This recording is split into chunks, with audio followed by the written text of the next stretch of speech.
Happy Monday. I am coming to you guys from Encinitas here in my long sleeve sweater, roasting because today is so warm and you just never know in San Diego. Not that I'm complaining, but it's been cold, and so I finally thought I dressed appropriately and it looks like I failed.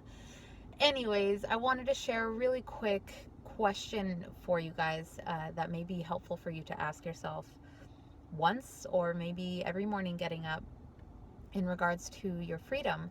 And I had a really, really powerful run today and some breakthroughs on that run that I want to share in depth with you guys later, not on this video, but it's was some pretty powerful stuff. And it was funny because it was almost like a movie on certain parts of my run, because as I had this breakthrough that was kind of unfolding, and when you have this momentum of your thoughts that are just kind of leading up to something, and I'm running and I'm listening to this amazing song that was just resonating with all the thoughts that I was having, and this breakthrough is about to happen, and I have like tears in my eyes and a smile on my face, and then this old guy in a truck drives by and just gave me this really solid thumbs up, and it was just the timing of it just made me laugh and smile so big, because it was like this perfect delivery from the universe of like, yes, you're on the right track.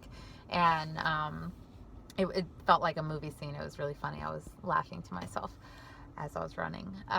But without going into too much detail about the specific breakthrough on that run, I wanted to ask you to explore within yourself if there are any pieces of you or a piece of you that doesn't want joy and doesn't want freedom and doesn't want happiness. And I know that sounds crazy, because of course we all desire these things on a core level, but 95% of you may want something, may want change, may want to take action in something, whatever it is. And there can be a piece of you that is standing in the background with its arms crossed going, not me. I don't want that. I don't want to change. I don't want that happiness. I don't want that joy. And until you identify that piece of yourself and have a conversation with it in terms of understanding, one, why it doesn't want those things, and then two, giving it what it needs so that it can get on board, and so that 100% of you is ready to move forward and take action and do the things that you want to do. Because I'm finding there are a lot of reasons why these pieces of ourselves may exist. And I know it's common for people to feel like, man, like, how could I want something so badly and do nothing to get it, and not take action, and wake up every morning and have this burning desire in my heart, and then still I do nothing with it. And we beat ourselves up. And a major part, if not the biggest part of it, is this piece of ourselves, and getting clear about this piece of ourselves that is not on board and that is holding on to the past, or holding on for dear life, when all of you is trying to put this more momentum for moving forward. So until you turn around and you look at this piece and go, why are you holding on? Why are you not letting go? Why are you not on board? Why are you not letting us launch? And with love, have that conversation. And for me, part of my breakthrough, again, there are many pieces and many reasons for why pieces of ourselves may be doing this.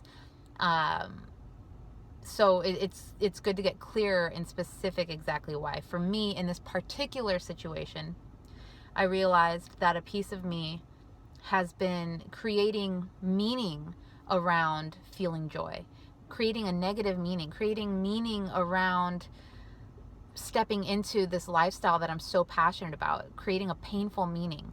And I mean, how trapping is that 95% of me is just so ready to go and wanting to do this, and I'm fighting against this piece of myself that is going, no, I don't want to feel those things because they make me feel pain. So whether it's taking action and being in a certain environment that causes me to feel and think about painful things from the past, or the meaning that feeling joy and happiness is somehow letting go of something that I don't want to let go of.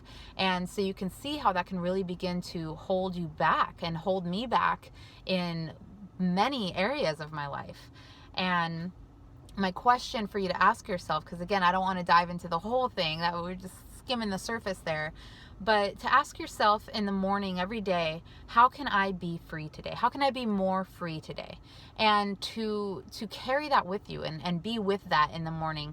And so that when you go along your day, when you get to choice points and moments where you're making a decision about something, to just ask yourself really quick in that moment, to just kind of check in and go, how can I be free? How can I be more free in this decision?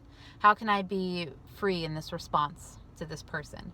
How can I be more free in my relationship, in my interactions with my employees? And whatever it is, just find those moments throughout your day where you can really just ask yourself, how can I be more free with the choice that I'm going to make right now? And I think that you may find that there's a lot of times that we are not acting out of a place of freedom, and that we have a lot of these limitations that we hit when making decisions in our day-to-day lives, no matter how big or how small the decisions are, to really start to connect with how free you are when you're making those decisions. And it's really, really powerful. So stay tuned for my full-on description of the amazing breakthroughs that have been coming through the past couple days, weeks, months, years. Stand by for the book one day. And yeah, just check in with yourself on how free you are and how free you want to be, and any pieces of yourself that may not be entirely on board, and to give yourself what you need with love. The ego can be a very sneaky, tricky little sucker, and it's all good and serves its purpose, but just make sure to keep it in check and not let it run the show secretively. So we may feel like we're in control sometimes, but sometimes it's still doing its thing from way back there, and it's like, oh, look at all these things you've let go of, look how free you are. So don't pay attention to this one big one I'm holding on to, because it's usually that big one that is the one that'll really, really set you free. So I love you, and I hope that you're having a wonderful Monday, and I will talk to you soon.